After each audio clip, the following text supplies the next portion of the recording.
Hey folks, Jim Thomas here, Fitness Management and Consulting, and welcome to our channel today. I appreciate y'all being here. And if you're new to the channel, if you're finding us for the very first time, welcome. It's good to have you.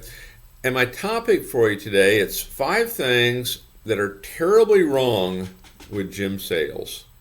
5 things that are terribly wrong with gym sales. Now, before we get into our topic here today, just a quick reminder, my focus, my mission here in the channel is I want to be able to provide as much information as I can, to as many people as I can, across the globe. And the best way I can do this is when you choose to subscribe to the channel. So if you've not yet done so, take a moment, hit that subscribe button. We appreciate it. And then to learn more about me, learn more about my company and how we can help take your business that next level, be sure to check out those links below. And then for you folks who are looking to open a new gym, you need funding. You have an existing operation, you need funding. We can help provide funding for up to $400,000 in funding. It's unsecured. There's no restrictions on use.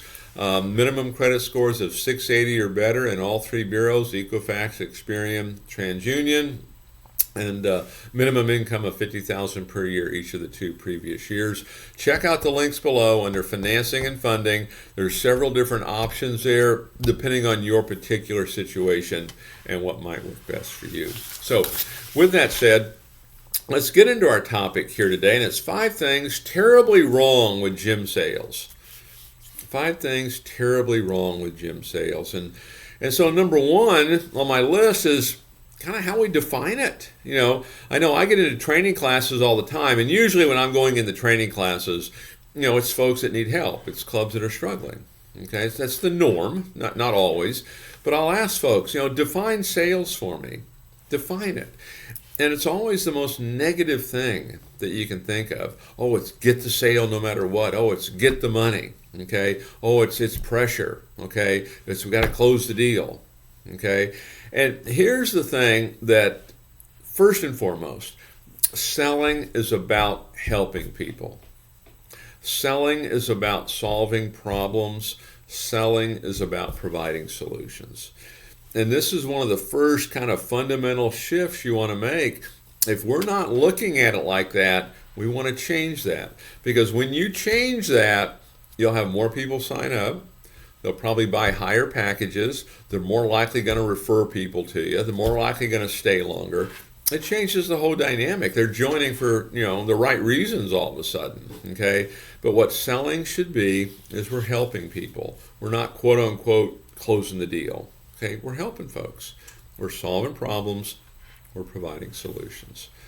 Number 2 on what's terribly wrong with gym sales is lack of training, okay? I mean, it's remarkable, how much people are not being trained on how to do this, okay?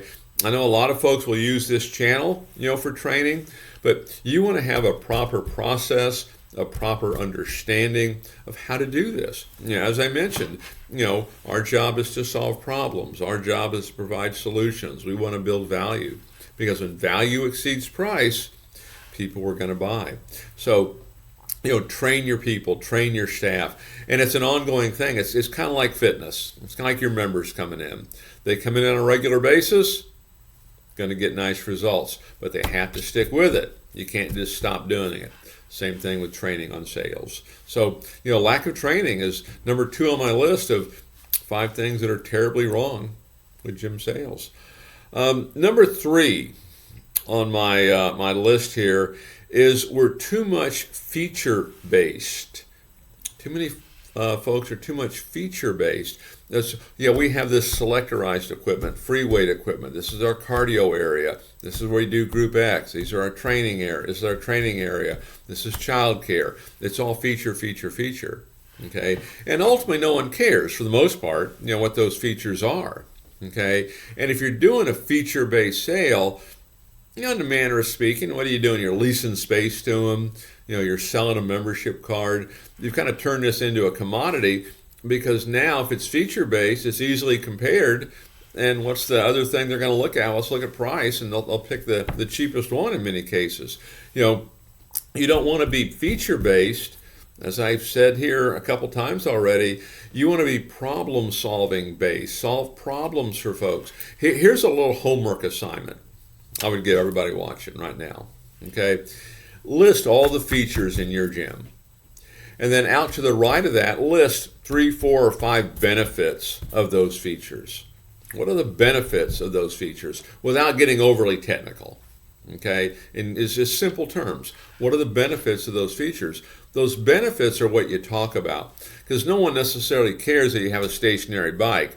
They care that they can burn fat, burn calories, maybe fit into those skinny jeans. Okay, that's what they care about. That's what you want to be talking about. So as far as things that go terribly wrong in gym sales, it's too feature based. It's a feature dump. It's a museum tour. Okay, number 4 on my list is little respect for the prospect's time. Little respect for the prospect's time. Let me tell you what I mean here. We need to follow up with our customers. We need to make phone calls. If you're not making phone calls, you want to start. If you're not getting a hold of people like you think you should, you have to question why they're not answering your call. Okay? And it may be because we're doing some of these things. Okay? When you're talking to somebody, value their time. Value their time. Every call you make, every text message you send, every email you send out, every direct message, make sure has value in it. What is the value in it? If the customer is not in that spot where they're ready to buy, you might want to think, is it really appropriate to ask? Okay, let's respect their time. When they come in your gym, modern selling, it's about fast, quick, easy, friendly. Okay, don't take too long. Don't cut corners. I would say from the point they walk in to the point they leave, 20 minutes might be a good number. Okay, in general. Okay, but respect your prospect's time. People are busy. They have a lot going on. Okay, add value. Every call has value. Okay, it has meaning. It's not just, hey, do you want to buy? So let's respect their time. A lot of folks probably think we do. Okay, we probably think, oh yeah, I respect my customer's time.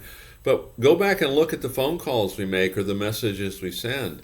In many cases, it's all the same. There's really no value. Okay, is there video information of things they can do at home? Are there blogging information? Are there testimonial information? Is there coaching information? Are we helping them get the results they're looking for? And then number 5 on my list is 5 things that go terribly wrong with gym sales. Is what I see is our staff, our people, we don't understand the game of sales. The game of it.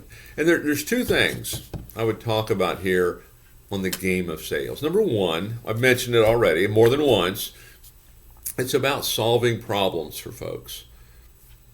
What kind of goals do you have? I want to lose 20 pounds. Great. Why is that important to you? That's what you sell. Okay? You solve the problem. But here's the other thing. People get caught up in the rejection part of it. And what I do, I just build it on in, okay? Because I know that the easiest way to get, say, 100 new membership sales in your gym is to get 200 people to walk in the front door. I've already factored it in. We're not going to sign up half of them. I've already factored in a 50% closing.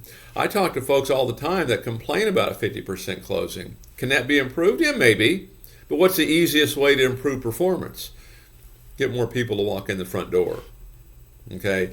That's one of the secrets here. Okay? Is just build it in. You know what's going to happen. You're not going to sign up everybody. You don't want to. If your closing percentage is way too high, one of 2 things is happening. Either you're not talking to enough people or it's turning into more of a pressure sale. Those would be the 2 reasons. Okay? Get more volume. Understand the game of it. Okay, so 5 things that are terribly wrong with gym sales. Take a look at these. If you're in sales right now, how do you stack up? If you're training or teaching people, how do we stack up in the training and the development of them? So folks, again, my name is Jim Thomas. My company is Fitness Management and Consulting. Appreciate you being here at the channel today. And if you've not yet done so, please take a moment, hit that subscribe button. We appreciate it. And then to learn more about me, learn more about my company and how we can help take your business that next level, be sure to check out those links below. And then for you folks looking to open a new gym, you need funding, you have an existing operation, you need funding, we can help with financing and funding for up to $400,000. It's unsecured, it's no restrictions on use. Minimum credit score of 680 or better in all 3 bureaus. Minimum income of $50,000 per year, each of the 2 previous years. Be sure to check out those links below under financing and funding. We have several different options depending on your own unique circumstances, or feel free to drop me an email. Happy to chat about it with you. So again, my name is Jim Thomas. Appreciate you being here on the channel today, and we look forward to seeing y'all in that next video.